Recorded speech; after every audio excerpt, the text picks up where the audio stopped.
Barangay Love Stories. Love Stories.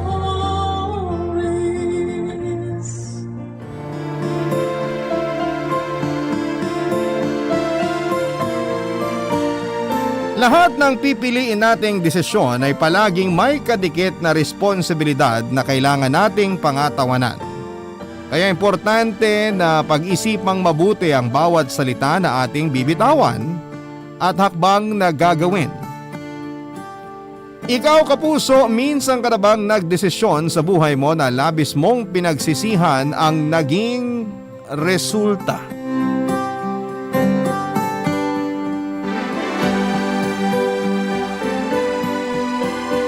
Dear Papa Dudut, mahirap talikuran ng pangakong binitawan lalo na kung para sa simbahan. Pero ang sabi nila ay hindi kailanman makakabuti ang pagtupad sa isang pangako na labag sa iyong kalooban. Isang mapagpalang araw sa inyo, Papa Dudut, at sa mga kabarangay natin na kagaya ko ay halos araw-araw na nakikinig dito sa inyong programa na Barangay Love Stories. Tawagin niyo na lamang po ako sa pangalang Daryl. At napasulat ako para mag-share ng kakaiba kong kwento na sigurado akong pwedeng makapag-iwan ng aral sa mga kabarangay na nakikinig ngayon.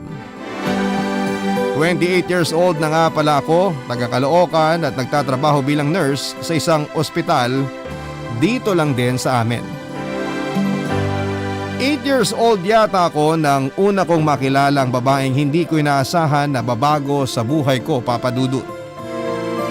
Kakalabas lang namin ng simbahan ni Mami noon nang saglit niya akong iwanan sa may gate dahil bibili lang daw siya ng mga kandila. Nakatayo ako doon nang makita ko ang isang batang babae na umiiyak habang may hawak na cotton candy. Nilapitan ko siya noon at tinanong kung bakit siya umiiyak. Ang sabi niya ay nawawala raw kasi siya at hindi niya makita ang daddy niya. Sinabihan ko naman siya na huwag na siyang umiyak dahil tutulungan ko siyang hanapin ang daddy niya. Nang balikan nga ako ni Mami ay sinama na muna namin ang batang babae sa paglalakad-lakad hanggang sa makita namin ang daddy niya. Sobrang nagpasalamat sa amin ang daddy ng batang babae at bago sila umalis ay nalaman ko na Shelo ang pangalan ng bata. Isang simpleng ala-ala lang yon para sa akin, Papa Dudut. Ang hindi ko alam ay nakatadhana na pala talagang magbago ang buhay ko. At muling magkikita pagkatapos ng mahigit na 10 taon kaming dalawa.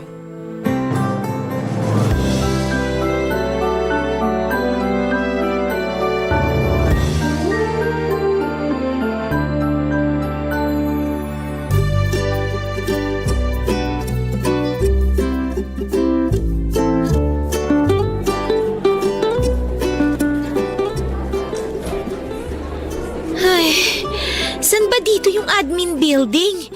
Nalilito na ako ah. Parang paikot-ikot lang ako. Aray! Ouch! Naku, sorry. Sorry talaga ha. Sorry. Ayos lang. Mabuti na lang hindi ko nabitawan tong cellphone ko. Pasensya ka na talaga. Hindi kasi ako tumitingin ng maayos sa dinadaanan ko eh. Okay lang. Hindi naman talaga ako nasaktan eh. Nagulat lang ako kaya ako napaaray kanina. Teka, nagkita na ba tayo dati? Hindi ako sigurado. Pero baka hindi pa kasi transferi ako eh. Tsaka unang araw ko pa lang dito sa university. Ah, ganun ba? Sorry miss ha. Hindi sa pinopormahan kita o ano. Pero, pamilyar ka talaga sa akin eh. Parang may kamukha ka na batang iyakin. Hindi naman siguro Shelo ang pangalan mo, no? Ha? Paano mo naman nalaman ang pangalan ko? Ibig sabihin tama ako? Ikaw nga yung batang iyakin na yun? Hindi mo na ako natatandaan? Ako to, si Daryl. Yung batang lalaki na tinulungan ka noon nung nawawala ka sa simbahan. Siguro mga 10 taon na yung nakalipas. Hala! Oo, natatandaan na kita! Ikaw nga yung bata na yon kasi may nunal ka sa kanang kilay mo. Ha, mabuti naman at naaalala mo pa ako. Sorry ha, hindi kasi talaga ako matandain sa mukha eh. Pero yung araw na nagkakilala tayo, never ko nakalimutan yon, Daryl. Ako rin hindi ko malilimutan yung araw na yun. Sayang nga lang at hindi ko nalaman yung last name mo nun. Kaya hindi kita kaagad nahanap sa Facebook. Bakit mo naman ako gustong hanapin? Wala lang. Na-curious lang ako kung ano na ang itsura mo ngayon.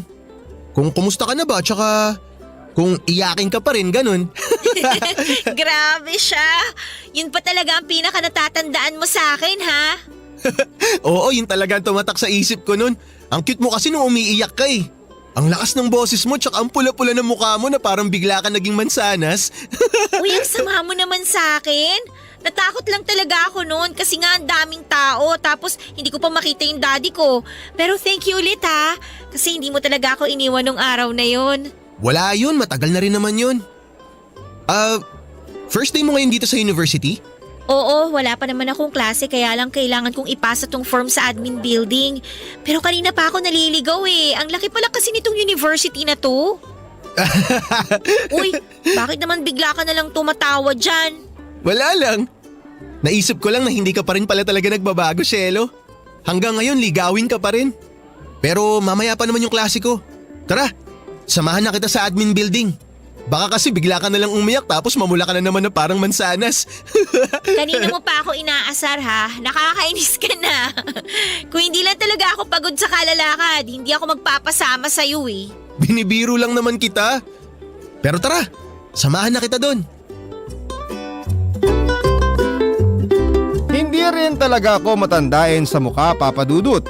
Hindi ko nga matandaan ang mga pangalan ng mukha ng lahat ng pinsan ko sa side ni Mami kasi marami sila. Pero ewan ko ba kung bakit napakadali para sa akin ang matandaan ang mukha ni Shelo. Kahit mga bata pa lamang kami nang una kaming magkita noon. Tandang-tanda ko, lalo na ang ngiti at mga mata niya. Kaya nakilala ko kagad siya nang magkita kami sa pangalawang pagkakataon. Pareho kaming nasa second year college noon pero irregular student siya. Pareho rin kaming mahilig kumanta kaya nagkasama rin kami sa choral organization ng university namin. At dahil kami ang madalas na magkasama, unti-unti ay naging close na rin kami sa isa't isa. Masaya kasing kasama at kausap si Shelo, Papa Dudut. Makulit siya at may pagkamaingay at palagi na siyang nagtataas ng energy sa mga rehearsal namin. Kaya nga sa paglipas pa ng mga taon namin sa college ay nagsimula ko ng maramdaman na nahuhulog na ang loob ko para sa kanya. Bagay na kailangan kong pigilan noon, Papa Dudut.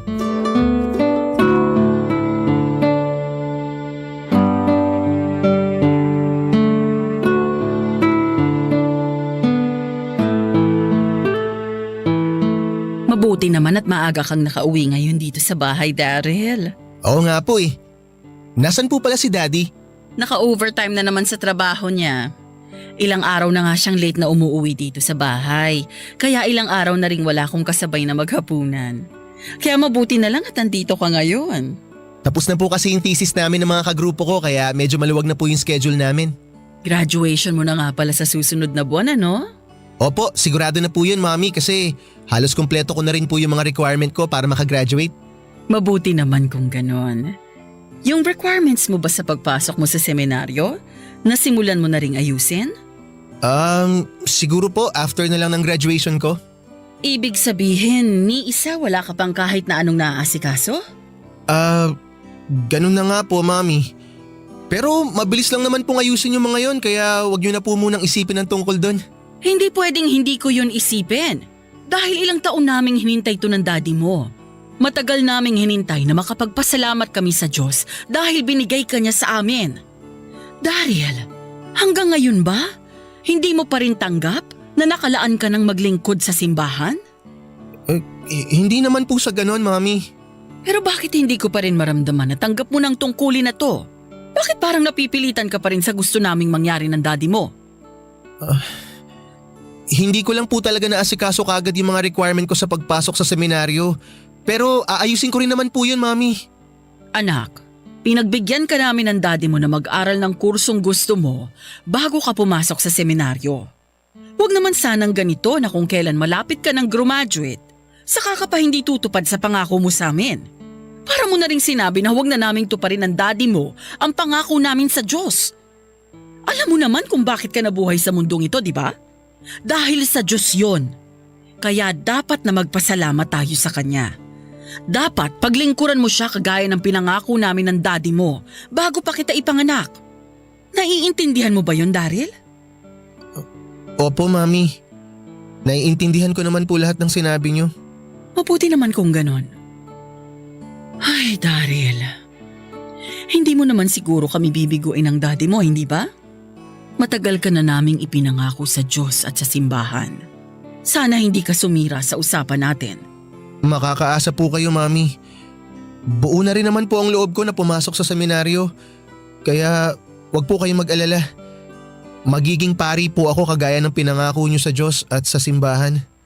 Salamat, anak, at naiintindihan mo kami ng daddy mo.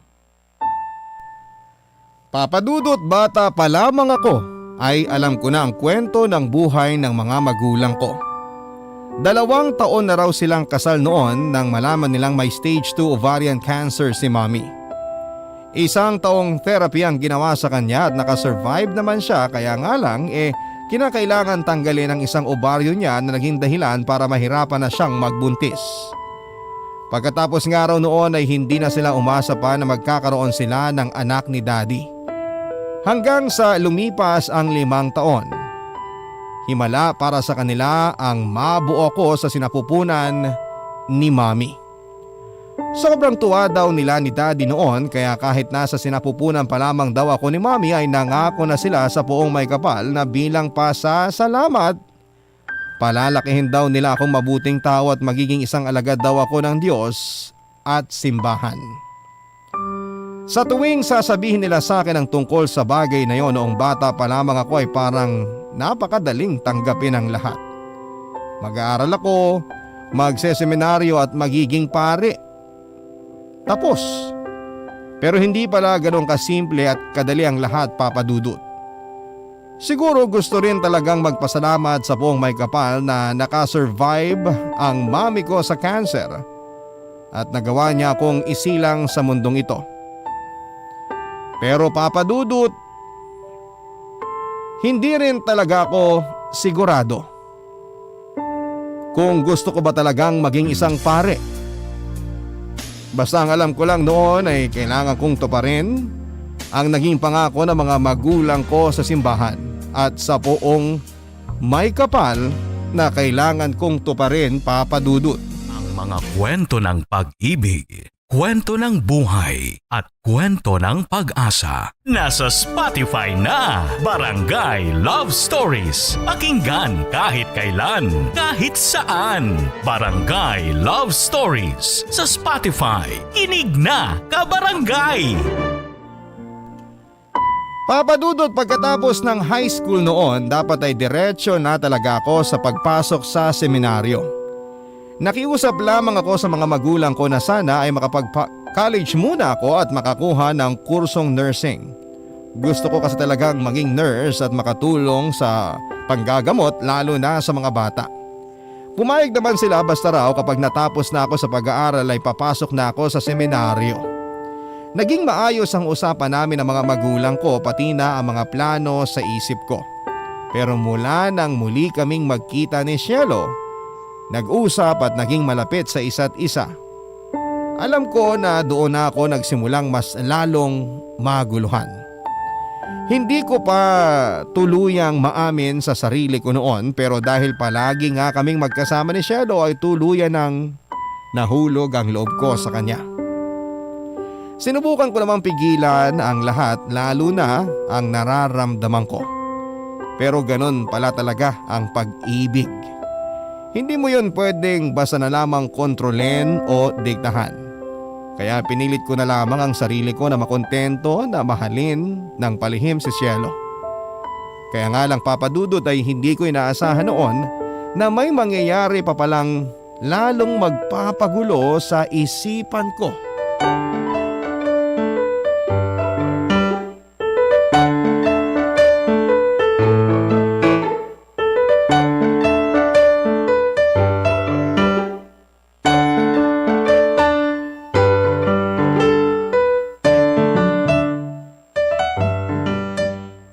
Daryl!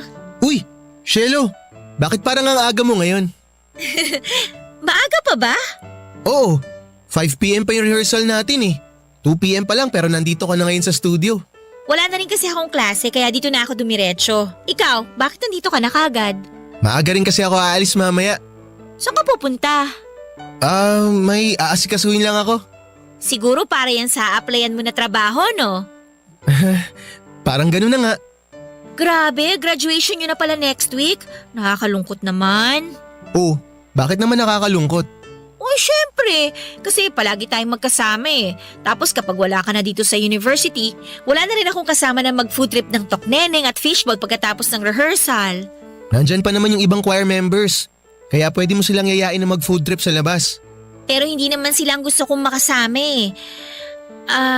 Daryl, matanong ko lang ha. Anong plano mo pagkatapos ng graduation nyo? Sa totoo lang, wala pa sa ngayon eh. Okay. Pero paano kung may regular ka ng trabaho? Kailan ka mag-aasawa? Tungkol talaga sa pag-aasawa yung tanong mo?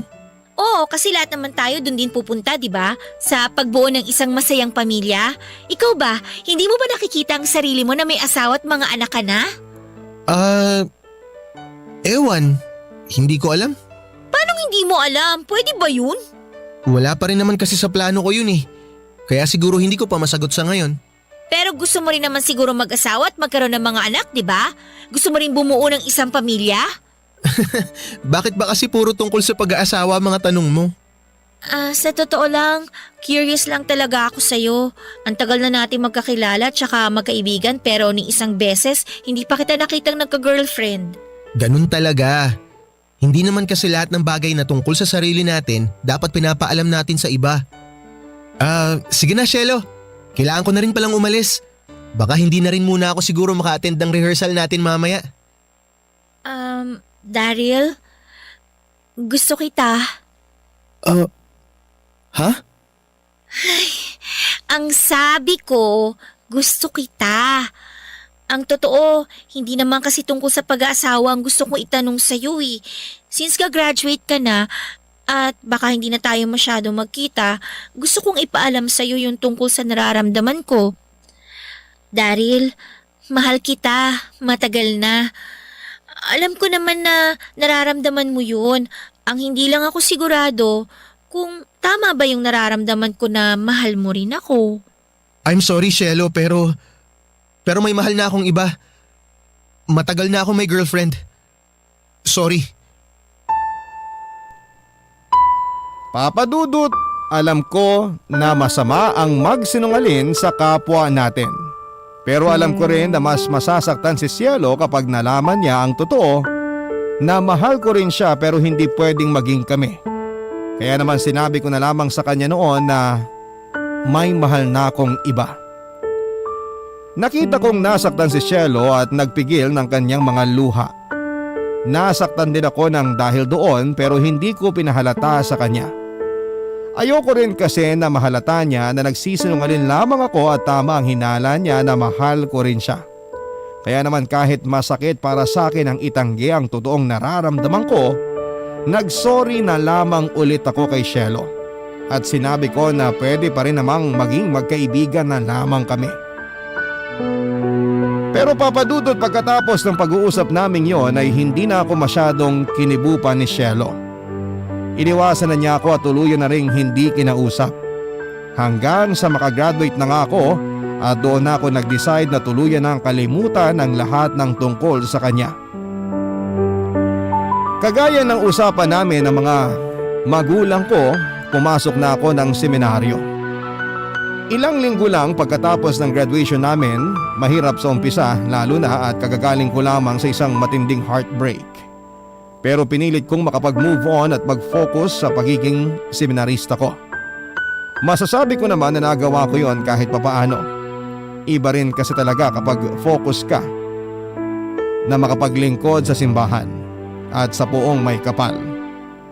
Kaya lang papadudot ay hindi ko inaasahan na muli na namang magugulo ang isipan at damdamin ko sa pangalawang pagkakataon.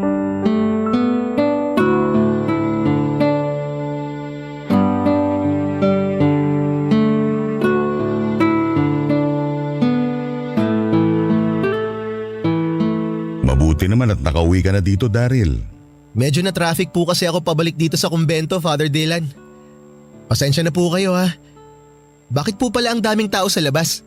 May dumating kasi na grupo ng kabataan na nagsasagawa ng outreach program. Itong kumbento natin ang napili nila para sa program nila. Kaya po pala tuwang-tuwa na naman yung mga bata nung sumalubong sila sa akin kanina. Kaya nga eh. Alam mo naman ang mga batang yun. Palaging excited sa mga laruan at bagong gamit.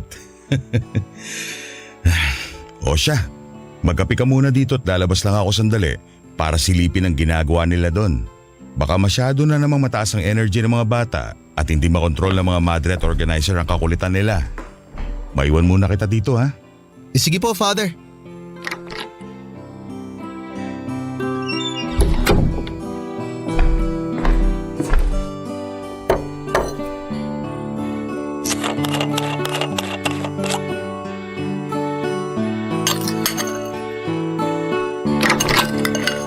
Father Dylan, pasensya na po kayo sa abala pero… Oh, Daryl? Shelo? Kumusta ka na? Okay naman ako. Ikaw? Ayos lang din ako. Pasok ka. Lumabas lang sandali si Father Dylan pero babalik din mamaya yon. Ikaw ba yung isa sa mga organizer ng outreach program dito sa kumbento namin? Oo, ako nga, Daryl. Pwede bang magtanong? Ah, sige lang. Siyempre naman pwede. Ano ba yung itatanong mo, Shelo? Anong ibig mong sabihin sa kumbento nyo? Ah, dito na rin kasi ako pansamantalang nakatira. Kaya tinuturing ko na rin tong bahay ko. Kaya ka ba nakasuot ng sutana kasi seminarista ka na? Oo, Shelo. Tama ka sa mga sinabi mo. Teka nga, ano ba yan? Bakit ko pa ba tinatanong yun? Napaka-obvious naman sa harapan ko mga sagot. Tinatanong ko pa sa'yo. Ayos lang. Alam ko naman na gusto mo lang marinig mula sa akin mismo yung mga sagot na kailangan mo. Pwede ba ulit ako magtanong, Daryl? Sige. Itatanong ko na to kahit hindi pwede. Totoo ba yung sinabi mo sa akin dati na may girlfriend ka na kaya hindi mo ko kayang mahalin noon? Ay, hindi, Shelo. Nagsinungaling ako sa'yo tungkol dun. Ayoko lang kasi na mas umasa ka pa sa akin kaya yun na lang ang dinahilan ko. Bakit hindi mo na lang sinabi sa akin yung totoo? Bakit kailangan mo pang magsinungaling? Dahil nga ayoko na mas masaktan ka pa kapag umasa ka na pwede pang maging tayong dalawa. Sa tingin mo ba, hindi ako nasasaktan ngayon sa mga nalaman ko? Nagsinungaling ka sa akin eh. Ang buong akala ko, naging assuming lang ako na may pagtingin ka rin sa akin noon dahil yun ang naramdaman ko. Ngayon sabihin mo sa akin ng totoo, wala ba talaga? Ni minsan ba, hindi ka nakaramdam ng kahit na anong espesyal na pagtingin para sa akin? Gusto mo ba talagang malaman ng totoo? Hindi na. Hindi na pala kasi hindi na naman kailangan. Sorry ah. Hindi ko na napigilan ang sarili ko na maiyak eh. Mahigit 2 taon nang nakakaraan pero parang kahapon lang nangyari ang lahat. Ito nga pala yung donation na iaabot ko sana kay Father Dylan. Ikaw na lang sana mag-abot sa kanya kasi baka hindi ko na siya mahintay eh. Sige ha, lalabas na ako. Salamat ulit, Brother Daryl.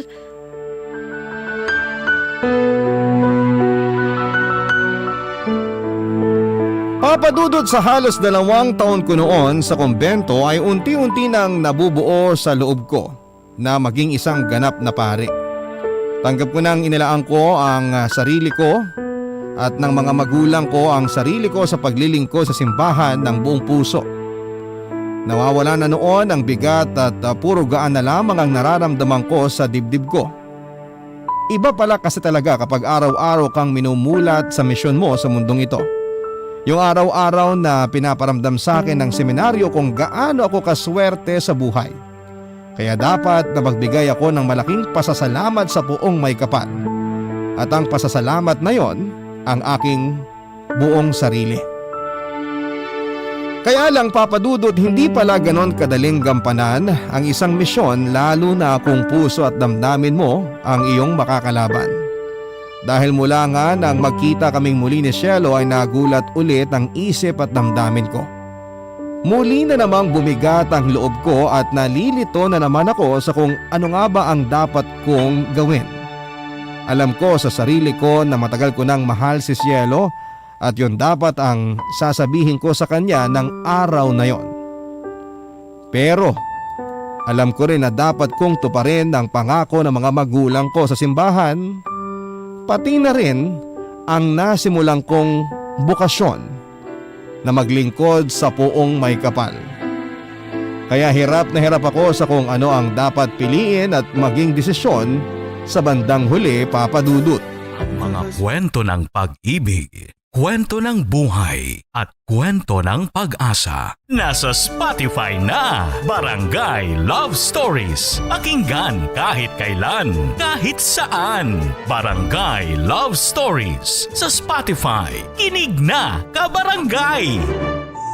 Papa Dudut, nang tinanong ako noon ni Cielo tungkol sa totoong nararamdaman ko para sa kanya, ay muntik na akong mapaamin talaga.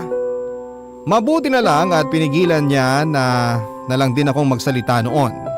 Dahil siguradong mapapaamin na ako sa matagal ko nang nililihim na pagmamahal para sa kanya. Ang hirap pala talagang magsinungaling sa taong mahal mo. Ang hirap kimkimin ng totoong nararamdaman mo. Nang makita kong nasaktan ko na naman siya ay nagpigil na rin ako ng sarili kong maluha noon. At nang umalis na siya sa kusina ng kumbento ay pasimple ko nang pinunasan ang mga luha ko dahil ilang saglit lang ay dumating na rin noon si Father Dylan. Pilit kong hindi pinahalata sa kanya ang basag kong boses nang ibigay ko sa kanya ang pinapaabot ni Cielo na donasyon para sa kumbento. Pero napansin din ni Father Dylan ang pamumula ng mga mata ko. Sinabi ko na medyo mahapdi talaga yon dahil ilang gabi na rin akong puyat. Mabuti na lang at hindi na siya muli pang nag-usisa. Kaya lang, Papa Dudut, habang tumatagal noon ay mas lalong naguguluhan ang isipan ko. Mas lalong lumalabo ang pagtingin ko sa direksyon na dapat kong tahakin. Gusto kong maglingkod sa simbahan at sa Poong May Kapal.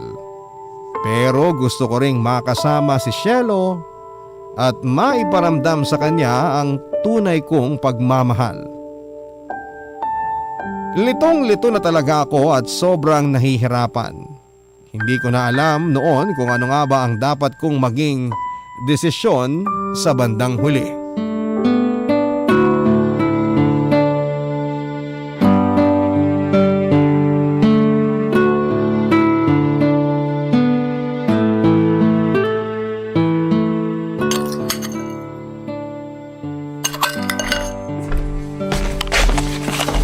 Magandang umaga po, Father Dylan. Magandang umaga din sa'yo, Daryl. Gusto niyo po bang ipagtimpla ko kayo ng kape? Hindi na. Ako na lang ang magtitimpla ng kape ko. Hindi ka na naman ba nakatulog ng maayos? Medyo nga po, Father. Halata na po ba sa mga mata ko? Oo, dahil mas lumalalim na yung mga eyebag mo. Medyo napupuyat lang po talaga ako sa mga inaaral ko ngayon, Father.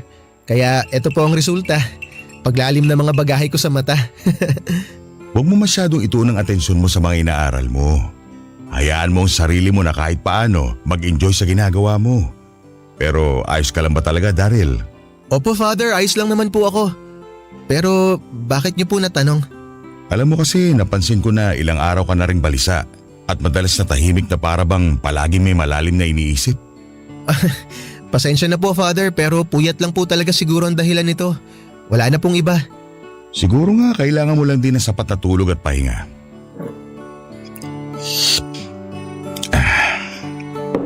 Matanong ko lang, Daryl. Bakit nga pala ulit ginusto mo na maging pare? Ito po kasi ang gusto ng mga magulang ko na gawin ko, Father. Anong ibig mo sabihin na ginusto ng mga magulang mo?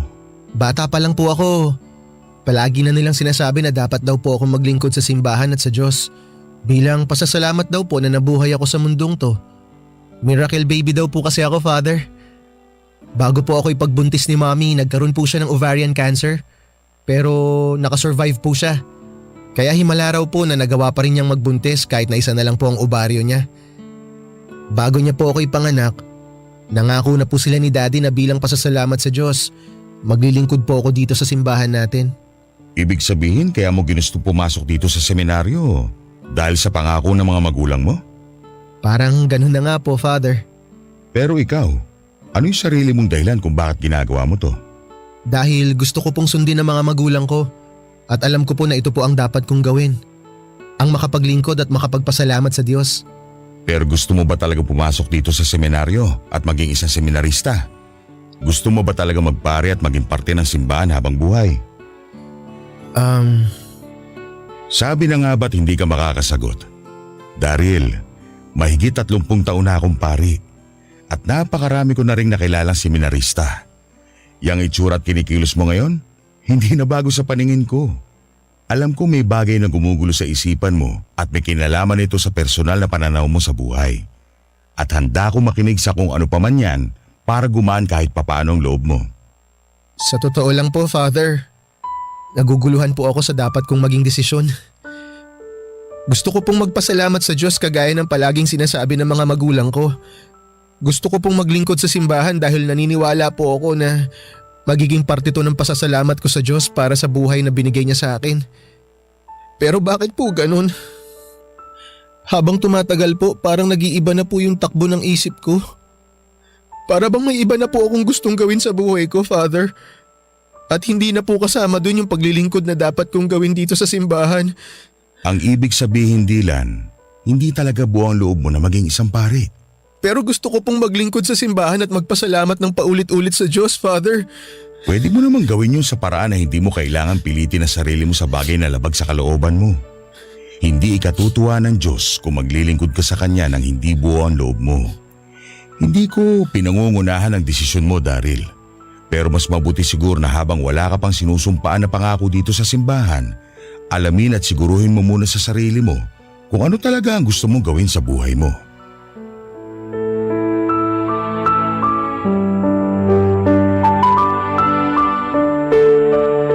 Papa Dudut, hindi ko pa diretsyong sinabi kay Father Dylan ang totoong dahilan ng pagkalito ko. Sigurado ako na may ideya na siya na tungkol yon sa isang babae. Pinayuhan din niya kasi ako na dapat daw ay palagi kong sundin ang puso ko pagdating sa mga seryosong pagdedesisyon. Iwasan ko raw na bumase sa ibang tao dahil hindi naman daw silang masasaktan o mahihirapan sa huli.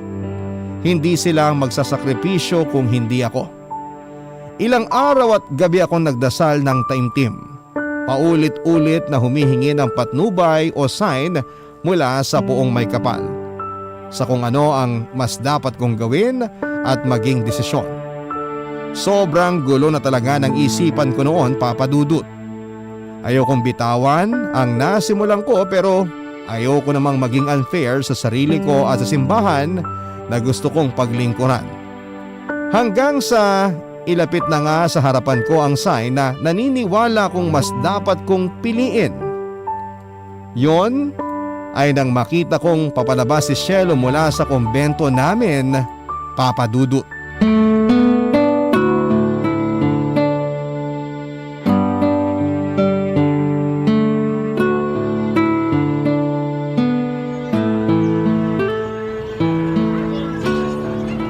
Hi, Cielo. Oh, hi, Daryl. Ang ibig kong sabihin, Brother Daryl pala. Galing ka ba sa loob ng kumbento? Oo, may binigay lang ako na proposal kina Father tungkol sa gagawin sana naming outreach program ulit dito sa inyo. Ah, ganun ba?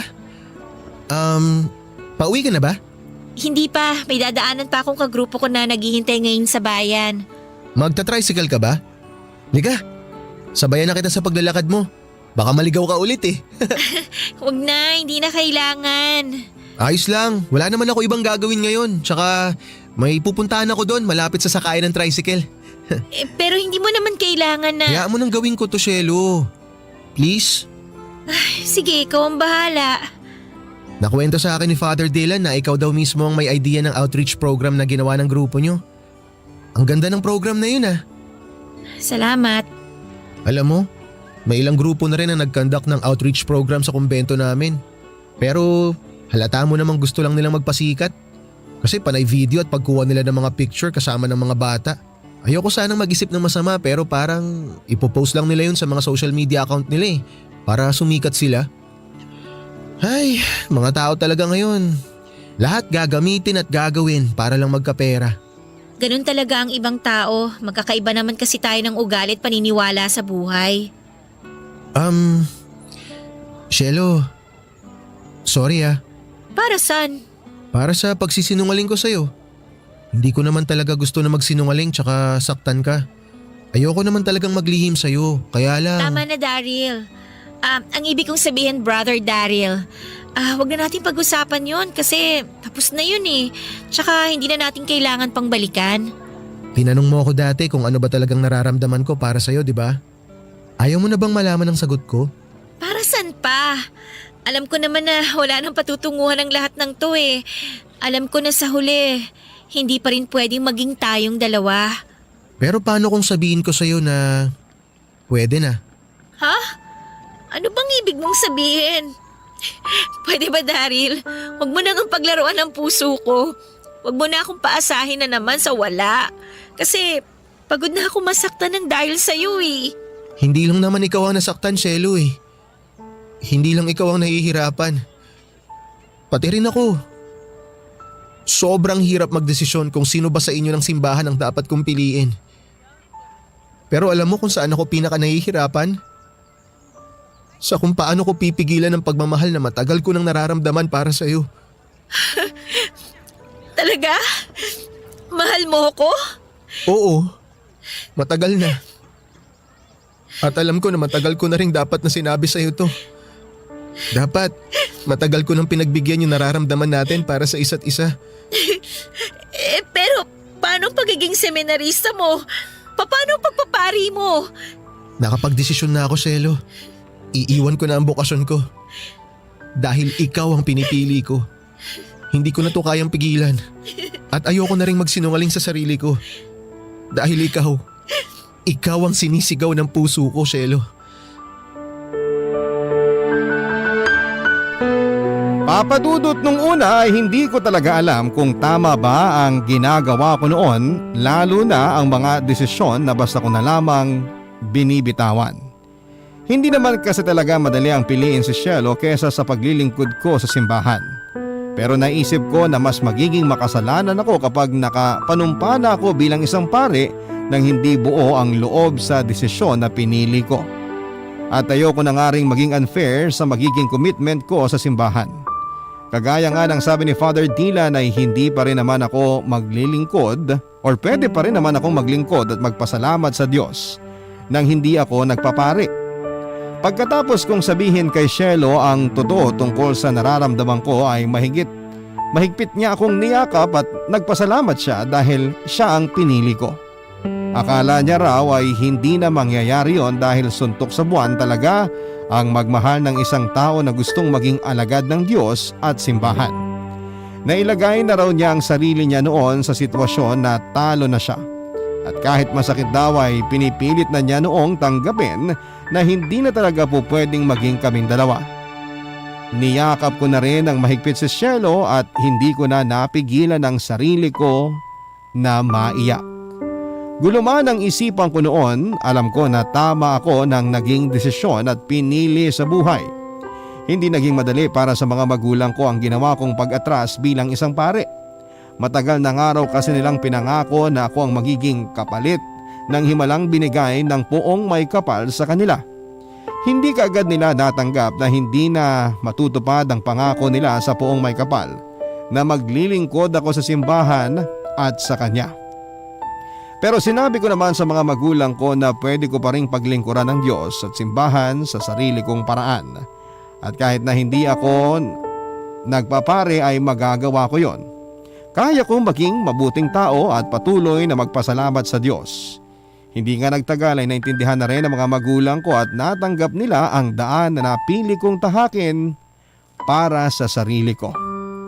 Siguro nga papadudod ay hindi talaga lahat ng tao ay pwede tayong maintindihan dahil ilang pangungutya rin ang natanggap ko nang lumabas ako ng seminaryo. Pero para sa akin ay hindi na mahalaga kung ano man ang sasabihin ng iba. Ang mahalaga, wala akong tinatapakan na ibang tao sa desisyon na pinili ko. Pinayuhan na rin ako ni Father Dila na marami pa akong maririnig na negatibong bagay dahil sa ginawa kong pagtalikod sa dapat ay susumpaan kong tungkulin sa simbahan. Lagi ko lang daw tatandaan na ang ginawa ko ay hindi lamang para sa sarili ko kung hindi para na rin sa dapat ay magiging bukasyon ko. Hindi kailanman magugustuhan ng poong may kapal na maglingkod tayo sa kanya ng hindi bukal sa ating kalooban. Dito ko na rin po tinatapos ang sulat ko, Papa Dudut. Masaya din po ako na ibalita sa ngayon na ipinagbubuntis na ng asawa kong si Cielo ang aming pangalawang anak. 4 na taon na kaming kasal ngayon at lahat ng natutunan ko sa seminaryo ay ginagamit ko magpahanggang sa ngayon para maging mabuting asawa at ama sa pamilya ko. Maraming salamat po sa pagbasa nitong sulat ko, Papa Dudut. Ang inyong forever kapuso at kabarangay, Daryl. Barangay Love Stories. Love Stories.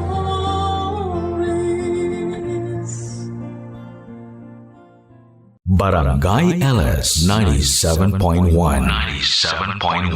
Number 1. Forever.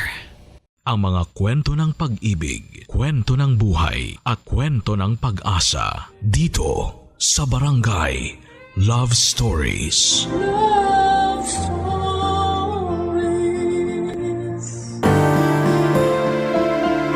Maling husgahan ang kapasidad ng isang tao dahil lamang sa pinili nitong maging trabaho. May ibang malawak ang pag-iisip at tunay na madiskarte, ngunit pinili nilang gawin ang mga bagay na kanilang gusto. Ikaw, kabarangay, isa ka rin ba sa mga mapanghusga sa mga tao sa paligid mo? Dear Papa Dudut, mapagpalang araw po, Papa Dudut. Ako po si Chen at okay lang kung hindi ninyo baguhin ang pangalan ko. Taga Tagum City nga po pala ako at nag-iisang anak naman ng mga magulang ko na pareho na pong retirado. Dating pulis si tatay at dati namang sekretary sa barangay si nanay. Sa 28 years po na nag-i-exist ako noon sa mundo, ay isang beses pa lamang po ako nagkaroon ng boyfriend. Yung naging boyfriend ko pa noon ay nalaman ko na isa palang bakla. Kaya pagkatapos niya ay wala nang naging kasunod pa. Masyado po kasing istrikto ang mga magulang ko. Madalas ko pong dinadaan sa biro ang pagiging strikto nila, Papa Dudut. Sinasabi kong hindi naman ako kagandahan para paghigpitan. Para lang hindi ko masyadong isipin na sa edad kong yon noon ay hindi pa rin ako malayang mag-decide ng mag-isa para sa sarili ko. Sinasabi naman ng mga kaibigan ko na may choice ako na ipaglaban ang gusto ko. Pero hindi ko yon ginawa bilang respeto na rin kina nanay at tatay. Kahit kasi strikto sila, hindi naman sila naging masamang magulang.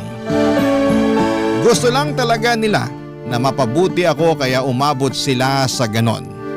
Isa pa ay wala naman akong plano na tumandang dalaga na lamang. Nakikipag-usap naman ako sa mga gustong makipagkilala sa akin. Yung iba okay naman kausap, pero ewan ko ba, Papa Dudut. Kapag bigla silang nanliligaw sa akin ay nawawalan ako ng gana. Bigla na lamang akong nag-overthink dahil alam ko na hindi sila basta-basta makakalusot sa mga magulang ko.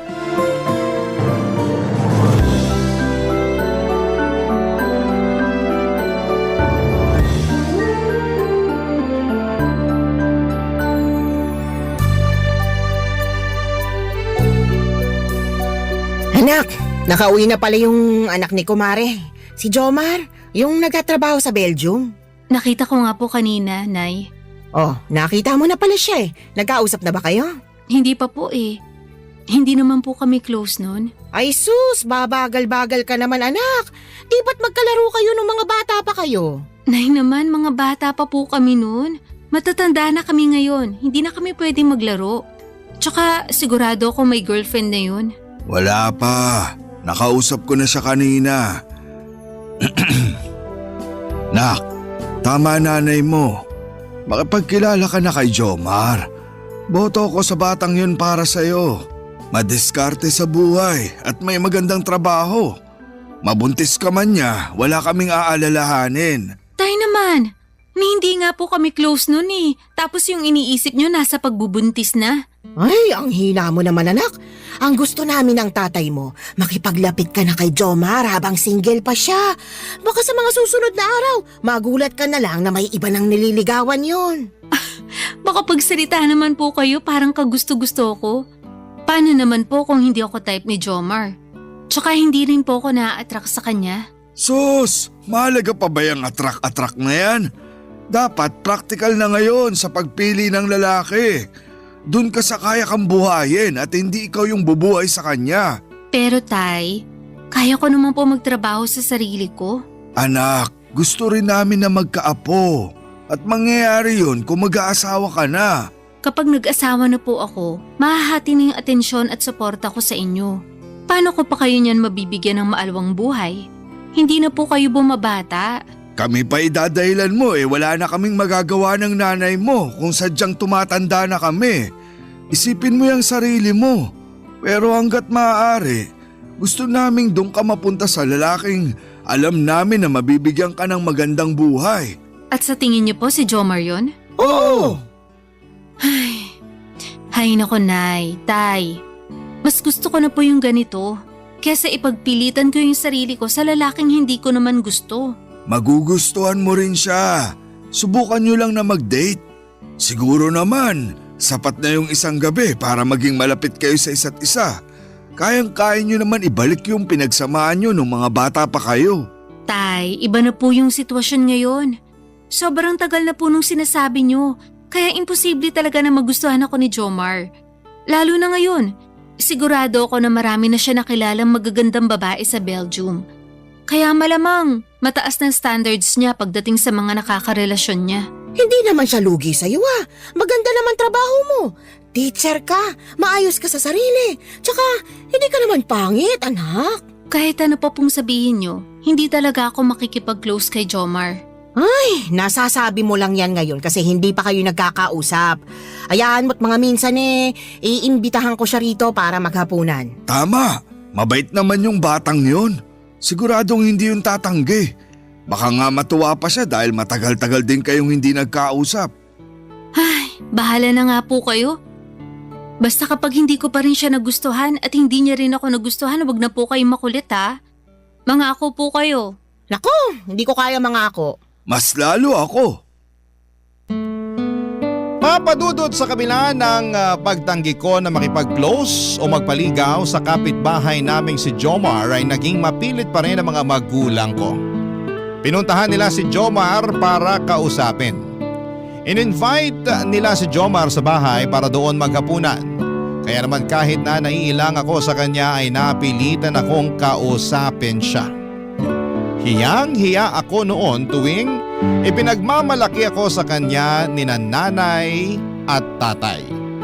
At kung ano-ano pang mga sinasabi tungkol sa akin na parang pinipilit talaga si Jomar na magustuhan ako.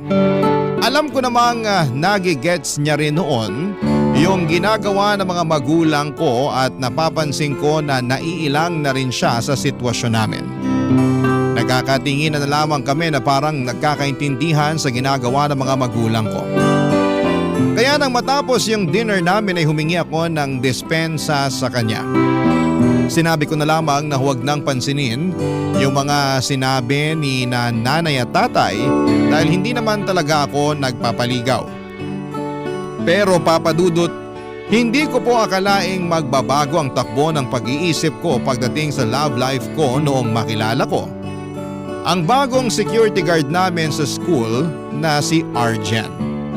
Unang kita ko pa lamang sa kanya iba na ang nararamdaman ko. Parang kilig yon na hindi ko po maipaliwanag, papadudot.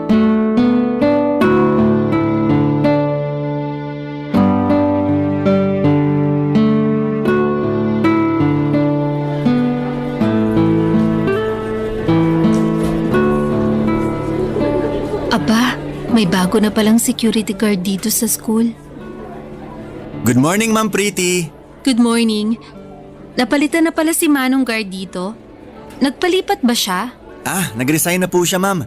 Actually, tito ko po siya. Kaya nung nag-resign siya, inirekomenda niya ako dito sa school. Ganun ba? Opo, Ma'am. Ay, siya nga po pala. May nasabi sa akin si Tito tungkol sa isa sa mga teacher dito na mabait tsaka maganda. Siya raw po yung madalas na nagbibigay ng banana bread sa kanya. Si Manong talaga. Kunento pa talaga niya yun. Favorite ko kasi yung banana bread kaya nagbe-bake ako. Minsan napaparami yung gawa ko kaya nagdadala ako dito sa school. Naisipan ko siyang bigyan. Hindi ko naman akalain magugustuhan pala niya. Kaya every time na nagbe-bake ako, naiisip kong isama siya sa mga pinagbibigyan ko. Paano po yan? Wala na siya rito. Baka naman po pwedeng pamangkin naman yung bigyan. Hindi ko pala mahiyain, no? Nako, hindi po talaga. Tsaka sayang din po kasi yung pagkakataon na makatikim ako ng espesyal na banana bread. Ha? Paano naman naging special yung banana bread ko? Kasi dumaan sa mga kamay mo, Ma'am. Unang tingin ko pa nga lang sa'yo, alam ko nang masarap kang magluto. Alam mo, ibola mo na ako. Hayaan mo, pag nag-bake ulit ako, dadalhan ulit kita. Iyon oh. Thank you, Ma'am. Pero may bayad. Basta luto mo, Ma'am, walang problema. Alam mo, nakakatuwa ka. Ang gaan mong kausap. Teka, saan ka nga pala naka-duty bago ka napunta rito? Sa pawn shop po, Ma'am. Bakit ka umalis doon? Nako, mahabang kwento po, Ma'am. Okay. Uunti-untiin ko po para lagi niyo akong kausapin tuwing maaga kayong pumapasok. Ay, ganon? Opo, Ma'am. Masaya rin po kasi kayong kausap. Pero sa totoo lang po, akala ko kanina susungitan niyo ako eh. Ha? Ano ka ba? Hindi ako ganon. Feeling ko nga ganda-gandahan ako kapag ginawa ko yun eh. Pero hindi talaga.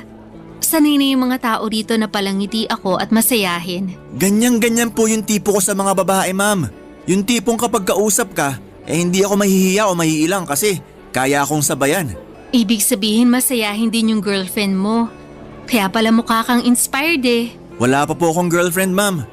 Marami naman po ako nakakausap pero ang hirap po talagang makahanap ngayon ng matinong babae. Paano naman naging mahirap?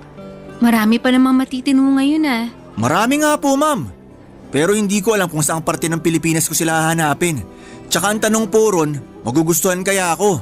Sa taas po ng standards ng mga babae ngayon, walang pag-asa yung kagaya kong mabait lang. Grabe ka sa sarili mo. Pogi ka naman ah. Talaga, Ma'am? Salamat po ah. Walang anuman. O paano, tuloy na ako ah. Galingan mo sa trabaho mo. Ma'am, sandali lang po. Bakit? Ano po kasi, pwede po ba kitang ayain mamaya para kumain sa labas? Pagkatapos po ng klase nyo? Titignan ko. Ayos! Thank you, Ma'am. Have a nice day! Papadudot dahil magaan ang loob ko kay Arjen ay madali niya akong napapayag dugtungan yung mga kwentuhan namin. Matapos ang klase ko at tapos na rin ang duty ni Arjen ay kumain kami sa labas para makapagkwentuhan. Tuwang-tuwa ako noon sa kanya dahil parang hindi siya nauubusan ng kwento. Doon ko na-realize na masayahin lang talaga siya. Mapagbiro din siya pero maingat siya sa mga binibitawan niyang salita. Hindi siya nakaka-turn off kausap. Nag-offer ako noon na mag-share kami ng ginastos namin dahil may kamahalan po talaga doon sa kinainan namin. Pero nagulat ako nang sabihin ni Arjen na bayad na niya dahil nagpa-reserve na siya para sa aming dalawa. Napatanong tuloy ako sa kanya dahil alam ko kung magkano ang sinasahod ng SG sa school namin. Tinanong ko siya kung may sinusuportahan siyang pamilya pero sinabi niya sa akin na okay na raw ang mga magulang at mga kapatid niya. Kaya sa kanya na lamang talaga napupunta ang buong sweldo niya. Papadudot bago matapos ang pag-uusap namin ang gabing yon ay tinanong ako ni Arjen kung may balak pa raw ba akong pumasok sa isang relasyon o mananatili na lamang akong single forever. Sumagot naman ako ng oo pero pagkatapos noon ay wala na siyang ibang sinabi. Wala naman siyang pahiwatig papadudot na gusto niya akong ligawan. Kaya hindi rin ako nag-assume ng mga panahong yon, Papa Dudut. Barangay Love Stories. Barangay Love Stories. Papa Dudut, dahil araw-araw naming nakikita ang isa't isa, ay lalo kong nakagaanan ng loob si Arjen. Palangiti pa rin siya at makwento tuwing nagkikita kami. Yung closeness po namin noon ay hindi yung masasabing romantic relationship talaga dahil naging matalik kaming magkaibigan. Madalas akong naglalabas ng mga saloobin sa kanya tungkol sa paghihigpit sa akin ng mga magulang ko. Nakikinig naman siya at nagbibigay ng advice. Ang nakakatuwa pa sa kanya, lahat ng mga sinasabi niya ay may sense talaga at hindi yung may masabi lang. Na-feel ko po talaga na nakikinig siya sa akin at naiintindihan niya yung mga sinasabi ko bago siya magbigay ng opinion niya. Dahil sa magandang samahan namin ni Arjen ay hindi ko na po naisip noon na nasa kanya na pala yung mga standards na hinahanap ko sa isang lalaki. Madalas nga po akong nasasabihan at choosy kapag sinasabi ko yung mga katangiang gusto ko sa isang lalaki. Pero hindi ko naman dinaramdam yon. Sa tagal ko po kasing naging single ay parang ang pangit naman po kung magsesettle na lamang ako sa sino mang magkakagusto sa akin. Pero noong naging close na kami ni Arjen ay hindi ko na naisip na makipag-usap pa sa mga lalaki na tipong aabot kami sa talking stage at pag-meet up. Papa Dudut, marami na akong nalaman tungkol kay Arjen. Kasama na roon ang pagmamay-ari niya ng malaking pwesto ng gulayan sa palengke. Malaki naman daw ang kinikita niya roon pero dahil naging security guard din ang tatay niyang nagpatapos sa kanya sa pag-aaral noon ay gusto niya rin daw na subukan yon. Wala naman daw sana siyang balak magtagal sa ganong trabaho para makapag-focus sa gulayan niya sa palengke.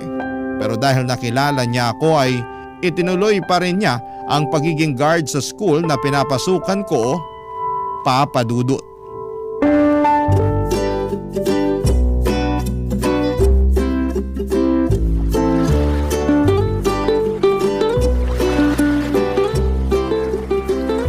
Jen, Oh, bakit? may experience ka na ba?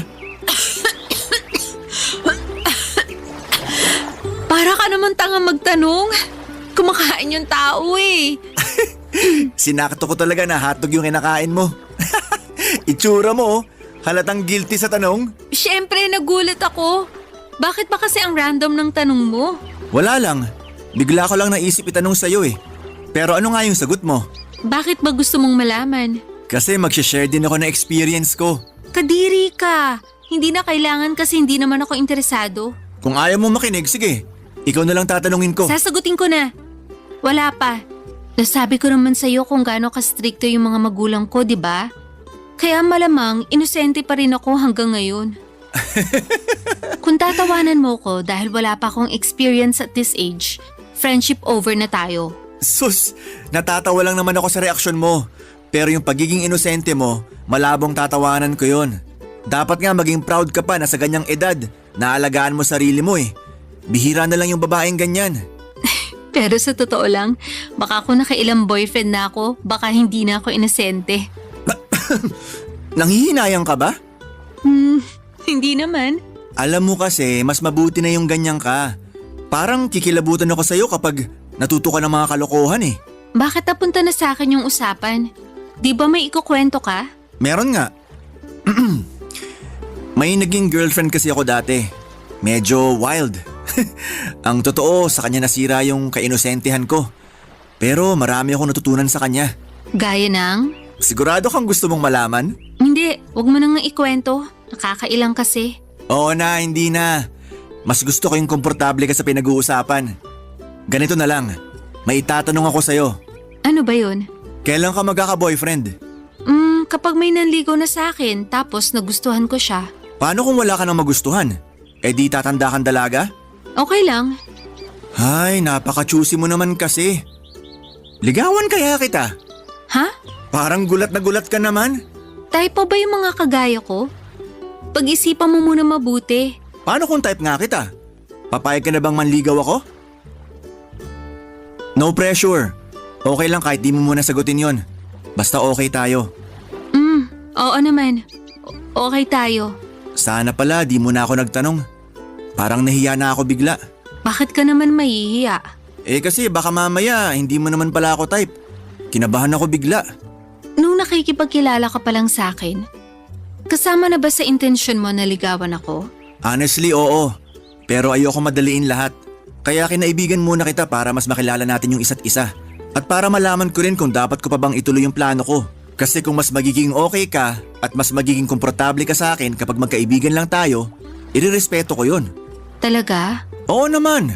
Makakaasa ka na walang magbabago sa pakikitungo ko sa'yo. Salamat, Arjen. Wala yun. Siyempre, matik na yun sa akin. Alangan namang sayangin ko lang yung pinagsamahan natin dahil hindi mo ako type. Walang ganon. Solid to.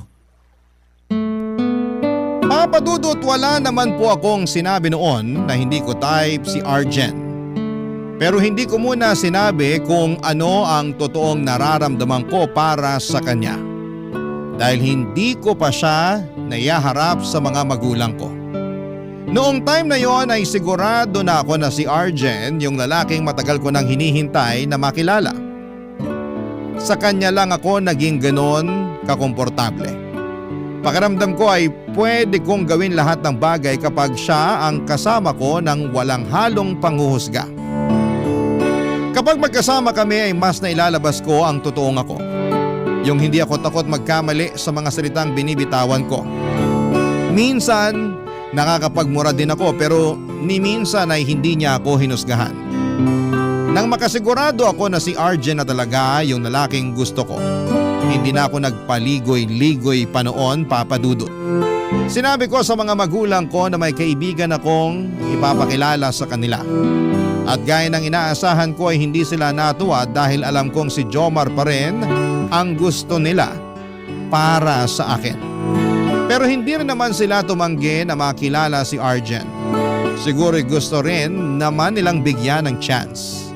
Kaya nung araw ding yon ay tinawagan ko si Arjen para imbitahan sa bahay namin nung wala akong pasok sa school. Bago magtanghalian ay dumating na siya sa bahay namin, Papa Dudut.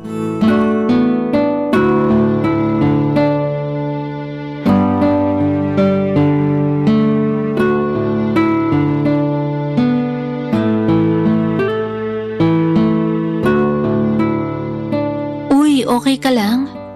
Oo. Okay lang ako. Okay na okay. Nasa loob na sina nanay at tatay. Halika na, pasok na tayo. Nay, tay, si Arjen po. Kaibigan ko. Magandang tanghali po. Arjen nga po pala. Nice to meet you po. Kaibigan ka lang ba talaga ng anak ko? Opo. Maupo na kayo. Nakahanda na yung pananghalian. Yung distansya ng upuan nyo, kalahating metro dapat. Opo, sir. Tay, tapos na po yung pandemic. Hindi virus yung dahilan, kaya ako kayo pinaglalayo. Ay, halika na, maupo na lang tayo. Pagpasensyahan mo na lang sina nanay at tatay Matagal na ba kayong magkaibigan ni Chen? Hindi pa naman po. Mga 2 buwan pa lang po, sir. 2 buwan pa lang tapos ipinakilala ka na sa amin? Baka naman nanliligaw ka na kay Chen. Hindi pa po. Bakit? May bala ka ba? Ay nako, mabuti pa. Kumain na tayo bago pa mapunta kung saan tong usapan. Mabuti pa nga po, Nay. Kuha ka na ng kanin mo. Ay, alam mo ba, sweetheart? Ang mahal na ng bigas ngayon. Konting kanin na lang kukunin ko. Marami naman akong kinain kaninang umaga. Tikman mo yung putsero ni nanay. Hindi ka magsisisi. Alam mo, sweetheart, pati karning manok ang mahal na rin. Yung patatas na lang ata titikman ko. Naku, yung saging, patatas at repolyo, ginto na rin ang presyo. Sa susunod pala, magdadala ako ng mga gulay dito sa inyo. Ay, sabaw na lang sa akin, Chen. Parang may galit kasi sa akin nanay mo eh. May sinasabi ka ba? Sabi ko po, busog pa po ako. Pero titikman ko na lang po yung niluto nyo para hindi po sumama yung loob nyo. Bakit naman sasama ang loob ng asawa ko? Tay, pwede po bang kalmahan niyo lang ni nanay? Alam ko naman po kung ano yung ginagawa niyo. Okay lang, Chen. Naiintindihan ko naman sila. Wag po kayong mag-alala, ma'am, sir. Magkaibigan lang po talaga kami ni Chen. Kung hindi niya po gustong magpaligaw, hindi naman po ako mangungulit. Teka, ano nga palang trabaho mo? Security guard po sa school. Kina Chen ba? Opo, sa madaling araw naman po, tindero ako sa palengke. Tindero ng ano? Baka naman kung ano yung binibenta mo. Nagtutulak ka ba? Nagtutulak po talaga ako, pero hindi po droga, kundi yung kariton po na pinagkakargahan ko po ng mga gulay kapag magdi-display na sa tindahan. Ang totoo po niyan, Tay. Siya po talaga yung… Chen, Ay, bahala ka kung yan ang trip mo. Hindi ko pa pinapaligawan yung anak ko. Marami pang gustong ma-achieve sa buhay yan. Kaya kung may balak ka, wag mo nang ituloy. Tay, magkaibigan nga lang po kami. Ganyan din yung madalas na sinasabi ng inaanak ko kay kumpare. Tingnan mo ngayon, mag-asawa na sila nung sinasabi niyang kaibigan. At may mga anak na rin. Kaya hindi mo kami madadala dyan sa mga sinasabi mo magkaibigan lang kayo. kung liligawan ko man po si Chen, sisiguraduhin ko pong alam nyo at may consent nyo po, ma'am at sir. Aba dapat lang. Sisiguraduhin ko rin hindi magiging madali sa'yo ang lahat. Uy, Tay, huwag niyo naman pong takutin si Arjen. Kung tunay siyang lalaki, hindi siya matatakot sa amin ng nanay mo. Para yun lang eh. Marami na rin kasing sumubok na manligaw dito kay Chen, pero sa una pa lang, hindi na nila kayang panindigan yung anak namin. Paano naman namin ipagkakatiwala si Chen sa ganong klaseng lalaki?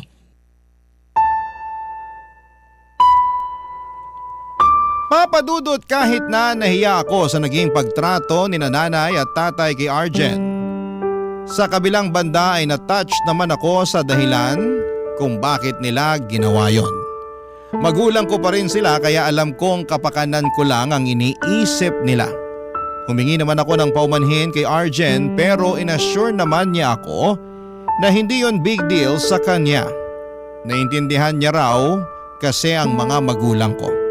Kaya nagpasalamat na lamang ako na ganon kalawak ang pangunawa niya. Naisip ko tuloy noon na napakaswerte ko pala kapag ako yung naging girlfriend niya. Sinabi ko kay Arjen na yun na ang huling beses na isasama ko siya sa bahay dahil nahihiya na ako sa pakikitungo sa kanya ng parents ko. Pero nagulat ako noong sinabi niya na pupunta pa rin daw siya at bibisita. Wala raw problema sa kanya kahit sungitan siya ni nanay at sindakin ni tatay. Normal lang daw naman yon sa mga magulang na gustong protektahan ang anak. Papadudod hindi ko po alam kung bakit gano'n na lamang siya magpursige na makuha ang loob ng mga magulang ko. Pero hindi raw siya titigil hanggat hindi niya nahuhuli ang kilitin nila papa at ng nanay ko. Barangay Love Stories. Barangay Love Stories. Papadudot imbes na madala sa pagpunta sa bahay namin si Arjen ay mas napadalas pa ang pagbisita niya. Madalas siyang may dalang pagkain at minsan mga gulay at prutas pa na galing sa tindahan niya.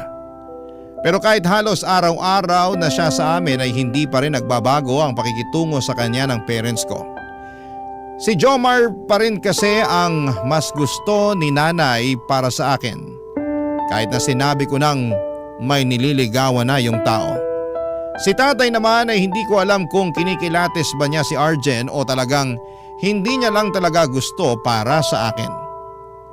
Pero sa mga nangyaring yon ay hindi ko talaga inaasahan na magpapakitang gilas si Arjen kina nanay at tatay. Hanggang sa pagkakataong yon ay wala pa rin siyang nababanggit at wala pa rin kaming napag-uusapan na manliligaw na siya sa akin. Nung mahigit isang buwan na rin siyang pumupunta-punta sa bahay ay napansin ko na unti-unti nang nagbabago ang pakikitungo sa kanya ni tatay. Nauuna pa itong bumate sa kanya at kinakausap na rin siya ng mas maayos. Papadudot nag-resign na nga po pala noon si Arjen sa pagiging security guard sa school para makapag-focus na sa nasimulan niyang negosyo. Marami na raw kasi ang kumukuha sa kanya bilang supplier ng prutas at gulay sa mga talipapa. Isa pa'y hawak niya ang oras niya sa ganong klase ng trabaho. Pero one time Papa Dudut ay narinig ko sila ng tatay ko na nag-uusap sa bahay. Kakauwi ko lang noon pero hindi muna ako pumasok nang marinig ko ang pinag-uusapan nila, Papa Dudut.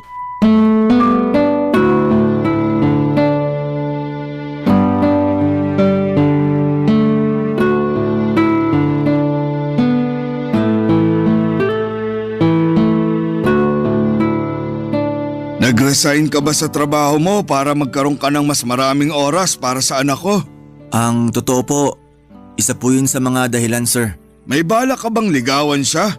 Opo, sana. Pero naghihintay pa po ako ng tamang pagkakataon. Baka po kasi mas gusto niya munang mas kilalanin pa ako. O baka hinihintay niya po na maging pasado muna ako sa inyo. Pero ikaw yung tinatanong ko. Yung sagot mo bilang isang lalaki ang hinihingi ko ngayon. Kung ako lang po yung magdidesisyon, matagal ko na pong niligawan si Chen. Pero naisip ko po na mas maganda kung makikilala niya rin muna ako ng mabuti para hindi niya pagsisihan yung desisyon niya sakaling pumayag po siya na ligawan ko siya. Alam mo, dederechoy na kita. Hindi kita gusto para sa anak ko nung una. Pasensya na kung nahusgahan kita. Pero akala ko talaga nun, hindi ka matinong lalaki. Pero naisip ko, sa tinagal-tagal na walang ipinapakilalang lalaki sa amin si Chen, siguro naman hindi siya makikipaglapit sa lalaking makakasira lang ng buhay niya. Sir, pasensya na po kayo sa itatanong ko pero bakit po masyado niyong pinaghihigpitan si Chen? Ay, hindi pinanagutan ng tatay ko yung nanay ko nung ipinagbuntis ako. Kaya ayun, iniwan na lang ako sa tiyahin ko. Siya yung nagpalaki at nagpaaral sa akin noon. Yung nanay ko, paminsan-minsan lang magbigay ng pera kung kailan niya lang magustuhan. Hindi niya gustong magkaanak na walang tatay yung ama ng bata sa tabi niya at ayokong maranasan yun ng anak ko. Kaya hanggat maaari, kinikilatis ko mabuti yung mga nakikilala niya at inaharang ko kapag alam kong alanganin para sa kanya. Pero hindi niyo po ba naisip na baka nahihirapan na rin siya? Naiisip ko naman yun. Pero kung para sa ikabubuti niya naman, handa kaming tanggapin yung galit o pagtatampo ng anak namin. Alam ko namang nasa tamang edad na siya, pero ang gusto namin, magabayan namin siya hanggang sa mapunta siya sa mabuting tao. Doon pa lang kami ni Mel mapapanatag. Ay, alam ko rin na yung tingin sa amin ng ibang tao, mukhang pera. Kasi ang gusto namin para kay Chen, yung nakakaluwag-luwag na sa pinansyal. Yun bang hindi nakakailanganing mangutang kapag kinailangan ng malaki-laking gastos? Paano kung halimbawa mabuntis siya? Saan sila kukuha ng panggastos sa panganganak? Masipag naman po si Chen, tsaka nag-iipon din po siya. Baka nga po yung naipon niya malaki-laki na sa tagal niyang pinaghandaan yung pagkakaroon niya ng sariling pamilya. Pero kung ako po yung magiging asawa niya, mas gusto ko po na ako na lang yung magpo-provide para sa amin. Yan! Ganyan mag-isip yung lalaking gusto ko para kay Chen. Teka, baka naman nagpapalakas ka lang sa akin kaya mo sinasabi yan. Hindi po sir, malinis po yung intensyon ko sa anak nyo. Total mukhang boto naman po kayo sa akin para sa anak nyo. Baka po pwede ko nang makuha yung blessing nyo para formal ko na siyang ligawan. O siya, sige na. Ibinibigay ko na. Basta iingatan mo yung anak ko. Hindi mo naman kailangang ibigay lahat sa kanya. Basta tratuhin mo lang siya ng maayos. Hindi man mala prinsesa yung turing mo sa kanya, papasan ko naman yung buong katawan ng mananakit sa kanya. Ayokong masaktan yung anak ko. Nag-iisa lang siya kaya kahit na umabot pa siya sa 40, gagabayan pa rin namin siya. Huwag po kayong mag-alala sir. Papatunayan ko po sa inyo na hindi po kayo nagkamali sa akin. Tingnan natin. Siya nga pala, huwag mo na akong tawaging sir. Hindi mo naman ako boss. Tito na lang, okay na yun. Sabi niyo po eh. Papa Dudut, kahit narinig ko ang pinag-usapan nila ay nagpanggap akong walang alam at hindi sila narinig. Pero deep inside ay kilig na kilig ako sa mga sinabi ni Arjen. Na-touch naman ako sa mga narinig ko mula kay tatay. Hindi ko kasi alam yung kwento tungkol kay Lola dahil hindi niya sinabi pa sa akin. Siguro ay ayaw niyang malaman ko na pinabayaan siya ng nanay niya para hindi magbago ang tingin ko kay Lola. Namit ko na si Lola ng 2 beses pero napansin ko na po noon na hindi sila masyadong nag-uusap ni tatay. Papadudot dahil pasado na si Arjen kay tatay ay umamin na siya sa akin nang minsan niya akong inaya para mag-date.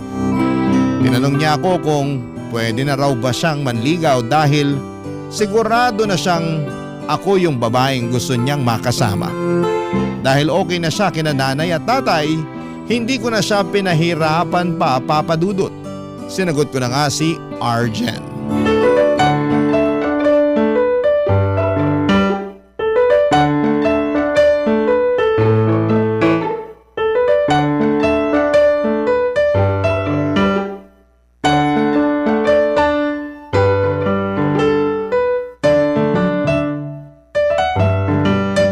Kain ka na. Masarap yung mga ulam na niluto ni nanay. Oo nga, Arjen. Magpakabusog ka. Ang saya po pala kapag inaalok na ng pagkain. Hindi ko ramdam na mahal na yung mga bilihin. Ay, mahal pa rin naman yung mga bilihin ngayon. Pero dahil alam naming mahal mo talaga si Chen, pwedeng-pwede kang kumain dito kahit kailan mo gusto. Welcome ka na rito sa bahay namin. Ang sarap naman po pakinggan yan, tita. Naku, masanay ka na. Tsaka mahilig talaga akong magluto. Kung mapapadalas ka rito, baka malaba ka sa kakakain. Ngayon alam mo na kung bakit malaman ako. Tito, okay lang po kayo? Baka nakakain po kayo ng panis kaya bigla na lang kayong tumatawan na mag-isa dyan. May naalala lang ako. Hindi ko kasi makalimutan yung pati sabaw. Ipinagdadamot sa'yo ng asawa ko. Kasi naman itong si Chen, bigla na lang nagdala ng lalaki rito. Nay, sinabihan ko naman po kayo na may ipapakilala ako, di ba? Oo, pero sabi mo, kaibigan mo lang. Sa nakikita ko sa inyong dalawa, tinginan pa lang. Alam ko nang may nararamdaman kayo para sa isa't isa. Nahalataan niyo po ba yon, Nay? Bakit naman hindi? Tsaka lalo na sa'yo, no? Kilalang kilala na kita, anak. Baka nakakalimutan mo, ako yung nagluwal sa'yo, kaya alam ko kung kailan ka hindi okay. At mas lalong alam ko kapag okay na okay ka. Yun yung nakita ko sa'yo nang isama mo rito si Arjen. Nay naman binibista niyo ako sa boyfriend ko. Ibig sabihin lang nun, matagal nang malakas yung tama mo sa akin. Bakit? Masama ba? Nga pala, Arjen. Kailan mo ipapakilala sa mga magulang mo si Chen? Ay, oo nga. Tsaka kailan namin sila makikilala? Ang totoo po niyan, nasabi ko na sa kanila yung tungkol sa inyo. Magpapaalam nga po sana ako kung pwede ko po silang isama rito. Mamamanhi ka na ba kayo? Tay? Hindi pa naman po pero doon na rin kami papunta. Pero gusto po muna sanang makipagkilala sa inyo ng mga magulang ko. Nakukwento ko na po kayo sa kanila kaya ayun, excited na makipagbanding. Naku, welcome na welcome sila dito sa bahay namin, ha? Sabihan mo lang kami kung kailan nila balak pumunta para mapaghandaan namin, ha? Sige po tita, sasabihan ko po sila mamaya. Ay, nakakatuwa talaga yung nangyayari ngayon. Akala ko talaga, tatandang dalaga na yung anak namin eh. Buti na lang, may nakilala pa siyang matinong lalaki. Si nanay. Akala mo naman hindi pinaglaban sa akin si Jomar. Parang kailan lang botong-boto kayo sa manok nyo Pareho lang kami ng nanay mo, nak. Pero malay ba naman namin na may nililigawan na pala yun? Hindi nyo na po kasi tinanong. Basta nyo na lang inimbitahan dito sa bahay. Syempre mahihiya naman pong tumanggi sa inyo. Hayaan mo na yun, nak. Uso rin mag-move on, di ba, Arjen? Po? Opo. Wow, sip-sip. Sorry na, ngayon lang to. Nagpapalakas pa kasi ako kay tito. Gusto mong magpalakas? Ubusin natin yung pinalamig ko sa ref mamaya. Mahal, okay lang ba? Oo naman. Si tatay na nga nag-aya sa'yo Naniniguro lang. Papadudot sa ganong paraan ko nga po nakilala ang lalaking masasabi kong blessing at regalo sa akin ng nasa itaas. Nang ipakilala ni Arjen ang mga magulang niya, kina nanay at tatay ay nagkasundo kaagad sila. Tulad ng boyfriend ko ay mababait din sila at magaling makisama kaya walang masabi ang parents ko sa kanila. Hindi na namin pinatagal ang boyfriend-girlfriend relationship namin ni Arjen. After 2 months ay nag-propose na siya sa akin at inihanda na namin ang kasal namin sa parehong taon. Sa ngayon po Papa Dudut ay kagagaling lang namin sa OB at nakumpirma nga po na buntis na po ako. Kahapon po kasi ay nag-PT ako at positive ang naging resulta. Sobrang saya nga po ng asawa ko dahil excited na talaga siya na magka-baby kami. Kaya naman masasabi ko po talaga na sobrang sulit yung matagal kong paghihintay at pag-iingat sa sarili ko. Na-realize ko rin po na nakatulong din pala yung pagiging choosy ko dahil mahaba man. Ang itinakbo ng panahon ay napunta pa rin ako sa tamang tao. Hindi po ako binigo ni Arjen kaya araw-araw po akong nagpapasalamat na nakilala ko siya. At least ngayon, buo na po ang loob ko na bumuo ng sarili kong pamilya na siya ang kasama. Hanggang dito na lamang po ang kwento ko Papa Dudut at maraming salamat po and God bless po sa mga lahat ng mga tagapakinig ninyo sa inyong programa sa radyo sa Barangay Love Stories. Ang inyong forever kapuso at kabarangay, Chen. Barangay Love Stories. Barangay Love Stories. Ano ang masasabi mo sa ating Barangay Love Stories today? Aabangan namin yan sa aming comment section. Nagustuhan ng iyong napakinggan? Ituloy yan via live stream sa www.gmanetwork.com/radio.